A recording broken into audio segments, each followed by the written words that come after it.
So this is Breakfast Without Tiffany Part 4. We're heading towards the river. And think about it. How come Donald Trump doesn't have one artist, one musician on his side? Think about it. Where are artists going to? That's right. They're going to the Democrats. Who's singing for them? People like Bon Jovi, Bruce Springsteen, Born in the USA, whatever. And not to mention my beloved Stevie Wonder. Stevie's never going to be a Donald Trump supporter. So why would anyone black, sorry, I prefer African American, why would anybody African American support Donald Trump when Stevie Wonder doesn't? Stevie Wonder, for me, is he's like the perfect human being. He's so talented, such an amazing musician, and has such beautiful lyrics that contributed so much love and beauty and peace for a lot of people's lives. He is, for me, the ultimate artist, and he's not on Donald Trump's side. Nobody is. So, of the artists, no singer. He has to have recorded music, this fascist music. I'm proud to be an American, and all this shit. Like, come on, man. We're all the artists.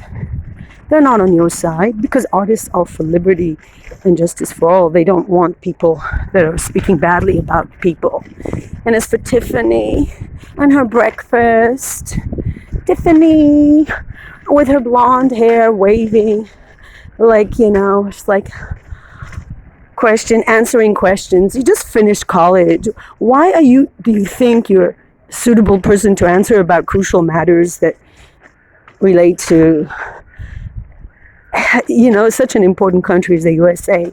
And that shows you, like, anyone who's related to Donald Trump is considered suitable to answer important political topics. Jared Kushner is the expert in the Middle East. Tiffany is all this, and also an expert. Melania, a model, a coat hanger. Let's call her profession what it is. She's a coat hanger, basically, a human coat hanger. She came to the US to make money. The American dream. It's because in East Europe you don't make a hell of a lot wearing clothes because people don't have money. So she went to America to make money. She found this millionaire and married him, and she doesn't look like she's having a great time. But somebody taught her to speak. I mean, even Barbies can have like these little boxes, like a speech thing. I don't know how they did it. I think the best achievement of Donald Trump is to get Melania, a coat hanger, to speak. But then again, parrots can imitate human voice and doesn't make them clever animals that are able to devise cure for cancer or build cars or whatever things human beings can do because they have a superior brain to animals. Sorry to say it, but human beings have evolved brains. So Melania, the coat hanger, is going and speaking to people about who they should vote for. Tiffany, who just finished law school, is answering questions. Wow, Tiffany, that's so great. But maybe you're not maybe you don't have the life experience. Maybe you don't have the intelligence to speak out. I don't remember anyone's daughters or sons or son-in-laws actually being politically active. And you know what's the sad truth? That anyone from Trump's family speaks so much on a more eloquent, so much better than him. Even that human coat hanger sounds so intelligent compared to him. Anyone sounds intelligent compared to Trump. And every time it's a new blunder, it's like he should really give his assistants all the speeches. But he's off the script, and that's supposed to be nice. He just says whatever thought runs through his brain, which is not a sign of intelligence at all. And the joke is he doubts that Joe Biden is fit. He thinks Joe Biden has dementia. Joe Biden, even if he has Alzheimer's, will make more intelligent commentaries than Donald Trump ever will. To actually blame doctors for corona, it's like he blames the media. This is what our prime minister also does. He blames the media for events. The media is guilty of reporting. They're supposed to shut up and not report corruption. And maybe the reason why all these social media outlets are not reporting the Hunter Biden emails is because it's not clear. It wasn't crystal clear whether these in fact happened. You know, you have to verify the sources, A, and B, the thought of Donald Trump continuing his regime of terror against anyone who thinks differently than him, and that being that's the example, that's like the leader of the free world, is absolutely frightening to a lot of intelligent, educated people. So they want to save America from being led by an imbecile who wants to separate her and actually promote fascism. Nationalism and fascism are actually siblings. When you say that only your country matters and you ignore other people, you're a fascist.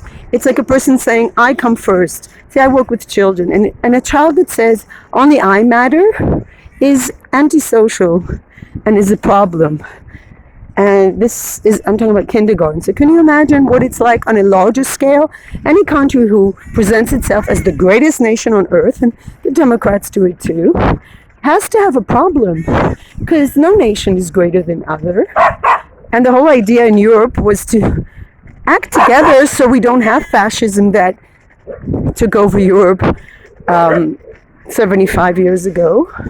So Donald Trump doesn't have the education, the intelligence, and the insight into seeing how beyond money there are values that are important to maintain, such as working together with others. And socialism is not a curse. It's actually taking care of other people. And if you make, there's a big difference between fascist communism and between a country that cares for its citizens. I think one of the reasons why I moved back to Israel is that we have healthcare, affordable healthcare for everyone. And that was very important for me personally, as a person who doesn't make a lot of money. When I was in Europe, I was supposed to pay like $300 a month, and I wasn't making money even then. And here, it's like a fraction of the cost. And yes, we have problems here, but I can speak my mind. I don't have police coming every time my dog barks. I can argue. And in Europe, I didn't feel I did have this freedom. It's a very oppressive society. Children grow up with a lot of rules.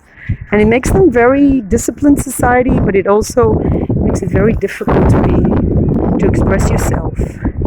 Here we are at the other extreme. We express ourselves too much sometimes. Anyway, we're at the river. I was just reading the latest COVID-19 statistics. Israel is not at the top. I was really relieved to see. US is number one in COVID cases, and yet Donald Trump, the leader, makes it look like it's a joke, and it's not. It's absolutely not a joke, and it's scary. There are a lot of Americans here, and I think they're happy they're here. So Israel is not in the best place, but we definitely take it seriously. And for people that are not disciplined, you'll see people wearing masks. Well, maybe not outside when you exercise, but... So what I wanted to say is, if you have the power, please do not vote for this fascist. Please, not Donald Trump. I don't trust him, and he creates such a world of division, and the way he speaks about other people is deplorable. No one should speak about it. And this coat hanger wife who's talking about cyberbullying, it's like a joke, because the biggest cyberbully that the world knows is Donald Trump. He speaks badly about people, calls opponents by derogatory names, which is okay maybe for not even kindergarten. Sleepy Joe, Pocahontas. I mean, what the hell is that supposed to be? Joe is not sleepy. He's just very laid back person. He doesn't scream his message. He has a lot of faults, and I hope Kamala will take over at one point. But being liberal should not be a curse, right, Shoshana? So being liberal should not be seen as a curse. It's just your political opinions and tendency. And yeah, that's all I have to say now. This is my fourth part of breakfast without Tiffany. We're not having breakfast. For breakfast, I actually had coffee, my vitamins, my ashwagandha, Indian root. I ran out of food. Yes, last night I didn't feel like going to the grocery store. I eat at my workplace, so I didn't have really a big breakfast. Maybe I will when I get back home. Maybe I'll make eggs. I'm not sure. I try to be vegan, and I'm not doing well. You have to plan food if you're vegan. Really plan it, and I really don't. And being a vegan is really expensive, and life here is expensive enough. Like milk, dairy products and eggs are subsidized, but vegan products are not. And as long as that continues, as long as I have to pay, I do buy soy milk, as long as I have to pay 4 times as much for soy milk as I do for oppressed cow's milk, it's difficult, but I'm going to manage the soy milk, but the other things I can't. And not to mention pet food that is not vegan, because they need other nutrition. They're not like human beings. Human beings can choose to eat different things and supplement and take vitamins. So this is my breakfast. So I had like rice cakes, and I had my coffee with soy milk, and I didn't have any fruits. I guess I will have it in the kindergarten later on. And today I think I'm going to talk to the kids about recycling. I'm going to do arts and crafts on that, and I have a game. And that's the great thing, that I have a lot of freedom to do with kids, a lot of whatever I want. And the kids some of them are enthusiastic. You could see some kids really have problems with attention and focusing, even for a short amount of time. And they react to screaming. That's what I feel. Or like the other teacher, she has them under full control. Where my view that children should have a lot of freedom at this age when they're 4 and 5. But when that freedom means hurting other people, that's my limit. And kindergarten is actually a microcosmos of humanity. You should give kids limits because they can hurt each other. But you should give them a lot of freedom to express themselves and certainly accept differences. So this is my fourth part of Breakfast Without Tiffany. We're at the river. We're going to do a yoga session. And I invite everybody to join the yoga world. If you haven't, yoga will make you happier. You won't have pain. Oh, look at this bird, so beautiful. You won't have body pain. You will have a healthier body, a healthier mind. It won't change you into being this quiet, silent type. It hasn't done that for me, but it certainly helps me take a step back and focus on myself for the time that I practice the yoga, and focus on myself and not put my attention outside, because I do tend to do that. That's what media outlets do to us. They take us away from our focus point. And I will end with a Hebrew saying, if not for me,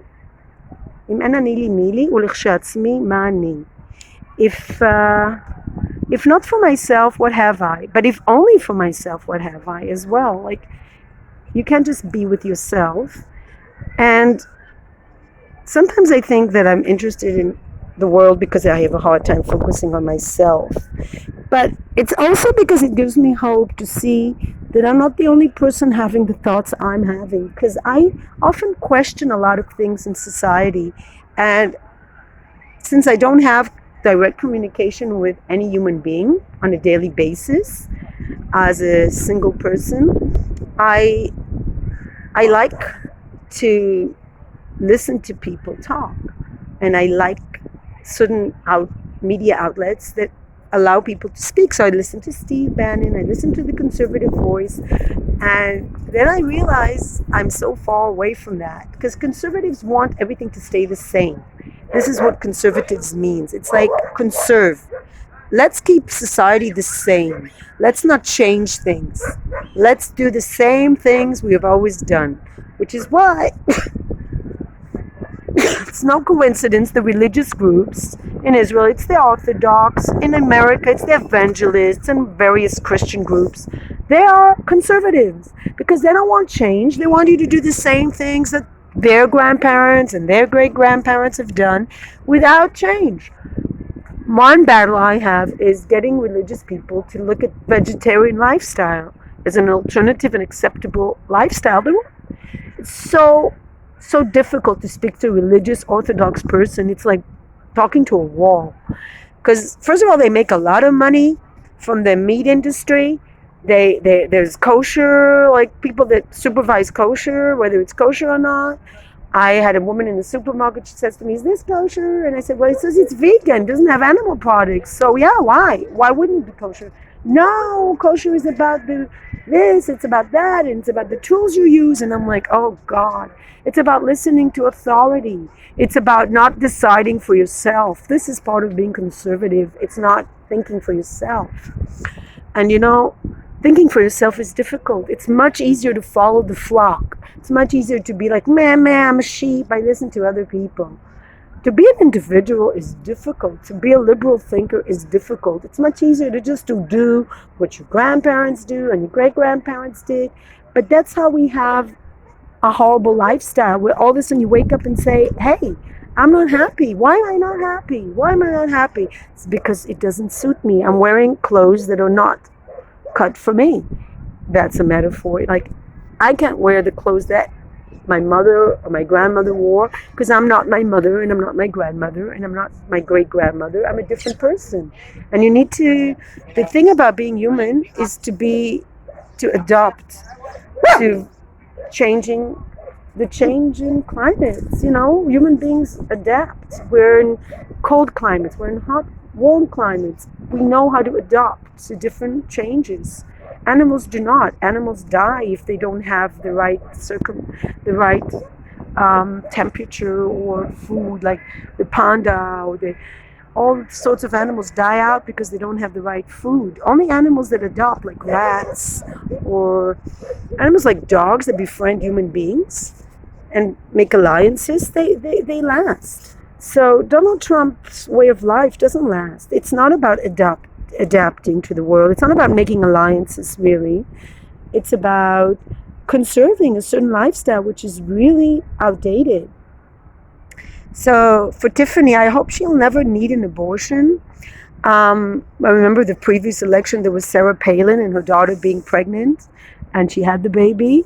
I don't know whatever happened to that baby, but they have enough money to raise a baby. But some people don't. Some people can't afford to have a child, or they want to do something else. They should have a right, a woman should have a right to decide. I'm getting back to that again. So it really irritates me when young women preach to other young women who have so much less privileges and opportunities than them that they should follow this conservative lifestyle. Conservative lifestyle is for privileged people or for poor people that get some sort of benefit, that the church gives them food or free healthcare or whatever shit. But it's not right for people who want to be independent thinkers, who don't want to depend on a church, who don't want to depend on the state. People that want to be independent thinkers cannot be conservatives. And why wouldn't you want to think for yourself? Life is so short. Why wouldn't you want to be your own person? I'll tell you why. Because sometimes it's very lonely to be on your own and thinking on your own and to go against the stream. So much easier to just go with the flow. So much easier just to follow like a sheep. When I look at the Orthodox, I remember I used to really be jealous of Orthodox Jews. And I thought, oh God, they have such a nice life. They're never alone. They always have the Sabbath meals and the holidays meals together. But guess what? Statistics now speak of a lot of people in Israel who leave their ultra-Orthodox homes because they've had enough oppression. Women do not have equal opportunities to men in conservative households or religious homes. Women are stuck with traditional roles and they cannot be what they want to be. And I don't see why a woman should be stuck in traditional roles. I'm the number one stuck in traditional role. I was a stay-at-home mom. Now I work in a kindergarten. But you know what? I can be a voice for more alternative lifestyles, and the fact that I support girls to be just as powerful as boys and not fall into traditional roles. And when I see girls that are hesitating, I can encourage girls to be more outspoken. When I see a boy that's more sensitive, I can encourage him to do more art and to be in touch with his more sensitive side and not to go according to a stereotype of what is male and what is female. So education is not necessarily a traditional female role. But the problem is when religion dictates to you that this is what you should do, you should stay home with the kids.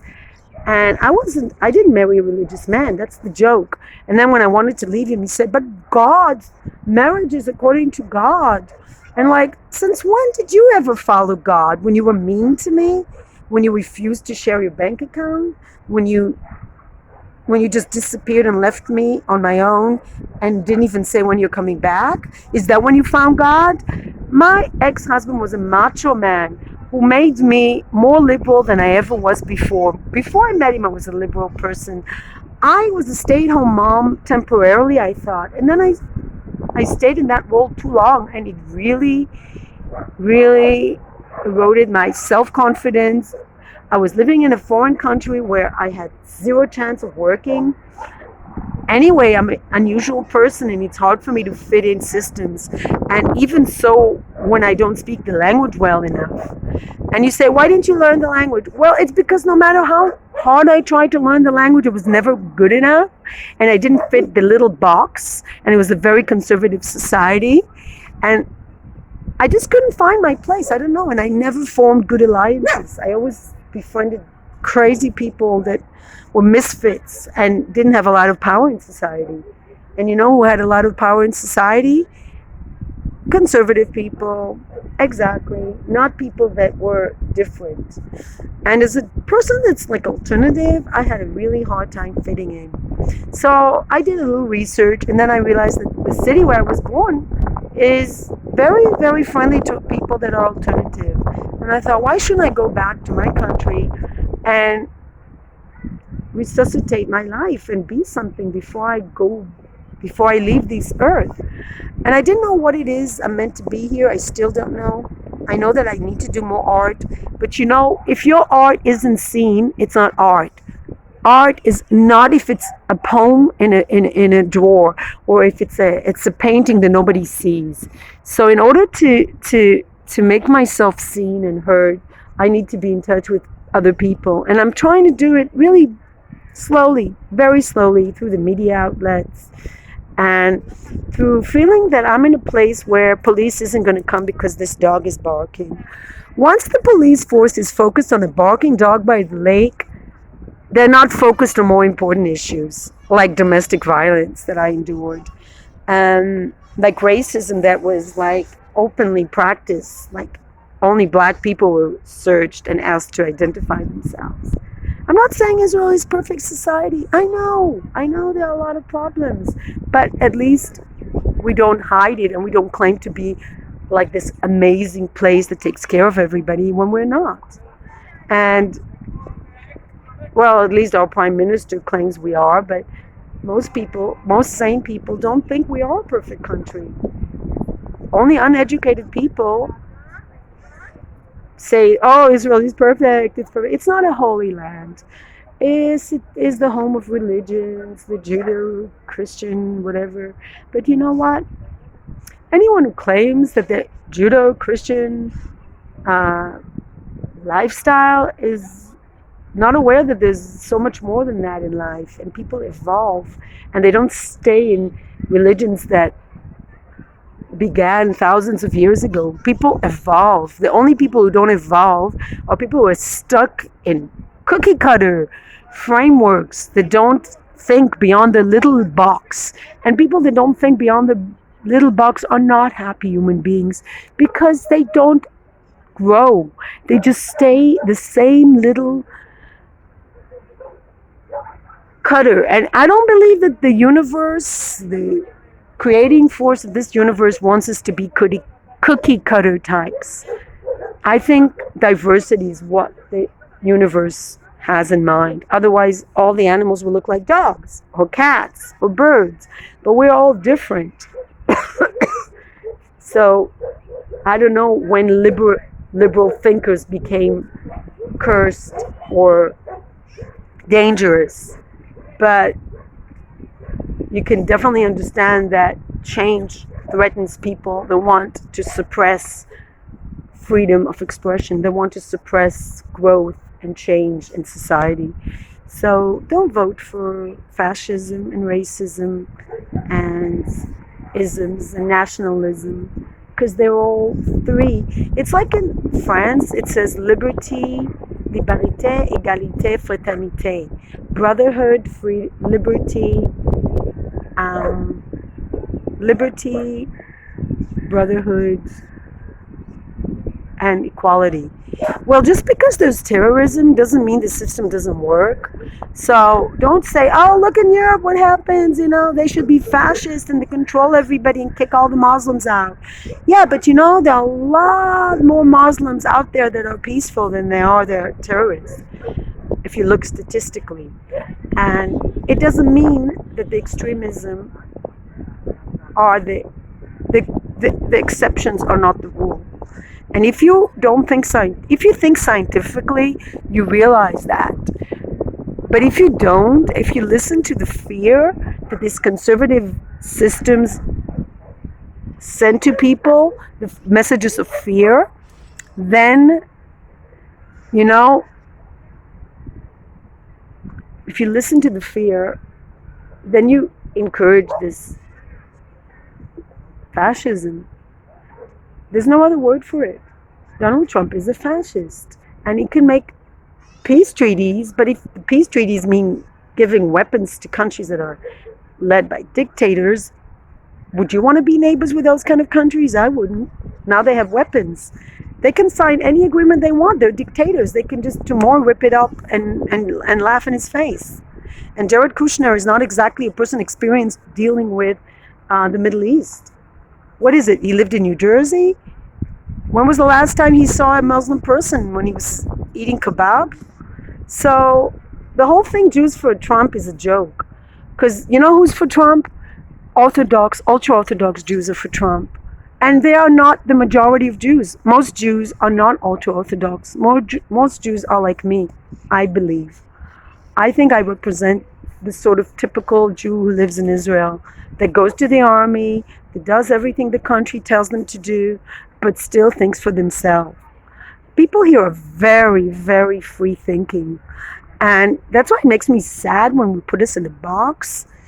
So ultra-Orthodox are a minority, and it will be smaller and smaller, hopefully, though sometimes I'm alarmed when I see people seeking the answers. Like I used to seek answers in ultra-Orthodox. I thought if a man had a yarmulke, he was a respectful person. Then I saw they look at their watch. The last rabbi I tried to talk to, looked at his watch. Oh, I have to hurry, because I'm not worth money and donations. Therefore, my soul is worthless. If you really were a person of religion, you would give a shit about people who don't have money to give you. But they don't. Religion is a huge business. Once they get you and once they manipulate you, they keep you where you are. They keep women being oppressed. They keep people thinking in a very small, little conservative box. And they keep people like Donald Trump leading. They keep people like Bibi Netanyahu as leaders, people that make fun and threaten people for being free thinkers, for thinking outside the box. People who don't give a shit about ecology, people who don't care about souls, who don't care about art and free expression and open education and teaching kids to think for themselves. These are the kind of values that are important for me. And I'm so glad that rabbi didn't have time for me, because guess what? I don't have time for him either. And so I deleted my WhatsApp group of Bible studies that taught me that as a woman, I'm supposed to serve men. I wasn't brought to this earth to serve men. I wasn't brought to this earth to be subservient. And this is something I didn't realize, because I had subliminal messages from my mother, who grew up religious. Despite going against religion, she still had this subconscious thought that a woman was worthless without a man. And guess what? That's exactly what Orthodox religious people tell you, that you're half a soul. That's what I was told. You're half a soul if you don't have a man. And guess what? That's what media tells us, not just religion. Oh, you have to be in a couple. You have to be in a family. No, you don't. You know what? You can have children on your own. It's only a matter of finance and money. And yes, men are leading society. Men are the ones who are making decisions. Our parliament is dominated by men. All over the world, women are not leading. And that's the problem that men and conservative men control. And it's time to stop the breakfast with Tiffany. We don't need men to tell us what to do. We need to think for ourselves. Women, liberal thinkers, wake up and take over. Stop this breakfast with Tiffany and start breakfast, vegan breakfast, vegetarian breakfast, or whatever your choice is, with someone who doesn't tell you what to think, someone who tells you disconnect from the social media brainwash and think for yourself. But definitely don't vote for people who are going to oppress you, who are going to tell you that people who think differently from you are evil, are there to destroy you. People that sell fear, because fear sells. Do not let people like that in positions of leadership. And hopefully, as soon as one is taken down, the others also. As soon as Trump leaves office, maybe Israel can also have a more liberal leadership, like the leader we had who was assassinated 25 years ago. They make us feel like we're safe, but it's only a matter of time before a rocket falls again, because nobody does anything for peace anymore. Because we're like sitting, oh yeah, we'll just send the army, we'll just recruit our young people to fight endless wars. Now, Donald Trump says he doesn't want wars, but what he wants actually is weapon deals, and that's not peaceful.